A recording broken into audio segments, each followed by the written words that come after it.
ভালোবাসতে হবে আল্লাহকে। এখন তো আল্লাহকে আমরা ভালোবাসি, হয়তো রমজান মাস আসলে ভালোবাসি, আমরা তো ভালোবাসি রমজান মাস আসলে ভালোবাসি, জুমার দিন আসলে আমরা ভালোবাসি, ঠিক না ঠিক? 5 ওয়াক্ত নামাজের খবর নাই মুসলমান, 5 ওয়াক্ত নামাজের খবর নাই। রমজান মাস আসলে শুধু আমরা তেলাওয়াতের জন্য ব্যস্ত, রমজান মাস আসলে ইফতারের জন্য ব্যস্ত। দেখা যায় মুমিন মুসলমান হলাম, মুমিনের জন্য যে আমলগুলো সেই আমলগুলো আমাদের মধ্যে নাই, ঠিক না ঠিক? হে মুমিন, যদি তোমরা আল্লাহকে ভালোবাসতে চাও, তাহলে আল্লাহকে যদি পেতে চাও মুহাম্মদুর রাসূলুল্লাহকে বেশি ভালোবাসতে হবে। আজ মুহাম্মদুর রাসূলুল্লাহ সাল্লাল্লাহু আলাইহি ওয়াসাল্লামকে আমরা ভালোবাসতে জানি না, জানি রাসূলের সুন্নাত মানি না, রাসূলের তরিকা মানি না, রাসূলের দেখা পথে পর্যন্ত চলি না। সাহাবায়ে কেরামরা কেমন মুহাব্বত করেছেন, কেমন মুহাব্বত করেছেন। সাহাবায়ে কেরামরা আল্লাহ রাসূলের জন্য পর্যন্ত জীবন পর্যন্ত দিয়ে দিয়েছেন। সুবহানাল্লাহ। হযরতে সুমাইয়া রাদিয়াল্লাহু তাআলা আনহা একজন মহিলা ছিলেন, যে মহিলা রাসূল সাল্লাল্লাহু আলাইহি ওয়াসাল্লামের প্রতি ঈমান আনছেন, কিন্তু ঈমান আনার কারণে হযরতে সুমাইয়া রাদিয়াল্লাহু তাআলা আনহু কি করলেন?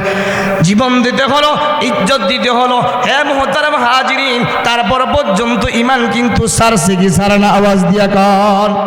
হযরতে সুমাইয়া রাদিয়াল্লাহু তাআলা আনহুকে হাতের মধ্যে কি করলেন? পেরাক মারলেন, পায়ের মধ্যে পেরাক মারলেন, লজ্জাস্থান পর্যন্ত শেষ পর্যন্ত পেরাক মারলেন। হে মুহতারাম হাজিরিন, এত কষ্ট দিলেন, এত নির্যাতন দিলেন, তারপর পর্যন্ত ঈমান পর্যন্ত ছাড়ে না, ঠিক না ঠিক? হে মুহতারাম হাজিরিন, আল্লাহকে যদি পেতে চান, আল্লাহ রাসূলকে বেশি মুহাব্বত করবেন। কেমনে করবেন? নিজের জীবন থেকে রাসূলকে মুহাব্বত করতে হবে, নিজের পরিবার পরিজন থেকে মুহাব্বত করতে হবে। যদি আপনার নিজের জীবন থেকে, আপনার পরিবার পরিজন থেকে যদি আল্লাহ রাসূলকে বেশি মুহাব্বত করতে পারেন, আল্লাহ রাসূল বলে কানা মাই ফিল জান্নাহ। সুবহানাল্লাহ। হে মুহতারাম হাজিরিন, আজ আমাদের মধ্যে রাসূলের মুহাব্বত নাই, আজ আমাদের মধ্যে রাসূলের ভালোবাসা নাই, রাসূলের সুন্নত নাই, রাসূলের সুন্নতি লেবাস নাই। যে সুন্নতি লেবাস, এটার দাম কত, কত সম্মান, কত সম্মান। এই টুপির কত সম্মান, এই লেবাসের কত সম্মান। আল্লাহ রাসূল বলেছেন, মান আহাব্বা সুন্নতি ফাকাদ আহাব্বানি ওয়া মান আহাব্বানি কানা মাই ফিল জান্নাহ।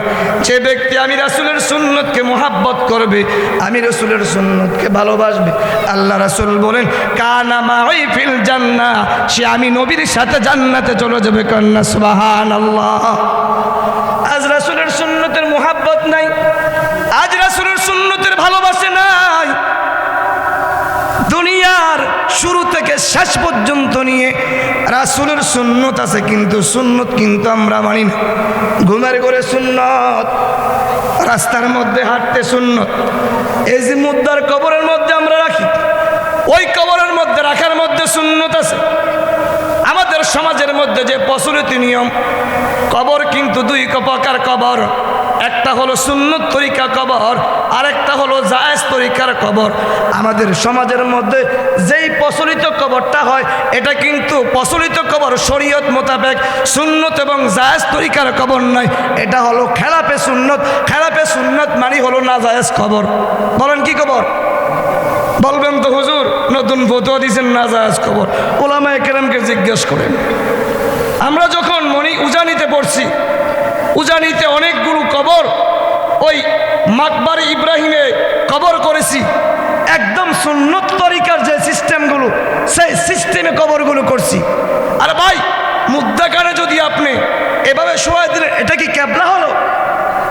কই আমাদের সমাজে কি বলে, কবরটা একটু কাজ করে দেন না, কাজ হবে। আচ্ছা, আপনাকে একটা প্রশ্ন করি, আমি আপনাকে বলি, মুদ্রাকে যখন আপনি যখন ঘুমাই, এইভাবে ঘুমিয়ে মাথা কাত করে দিলে কি সুন্নত আদায় হবে কি হবে না? হবে না। ঘুমের মধ্যে সুন্নত হলো ডান কাত হয়ে, হাতটা কোথায় দিয়ে? কানের নিচে দিয়ে এইভাবে কাত হয়ে শোয়াটাকে কি বলা হয়? বলেন, উত্তর দেন না। কি?